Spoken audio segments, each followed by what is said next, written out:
చిన్నప్పుడు స్కూల్కి వెళ్ళే వయసు నుంచి కాలేజీకి పోయే వరకు మన చుట్టూ ఉన్న పరిస్థితుల నుంచి చాలా విషయాలు నేర్చుకుంటాం.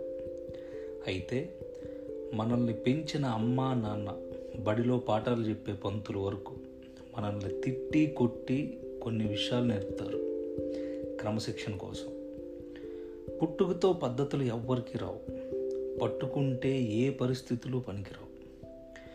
మనలో చాలామంది ఈ పదం వినే ఉంటారు, మ్రొక్కై వంగనిది మానై వృంగుతుందా అని. పసి వయసులోనే విననివాడు, నేర్చుకోనివాడు ఒక వయసుకు వచ్చి ఎదిగాక వింటాడా, నేర్చుకుంటాడా అని దీని అర్థం.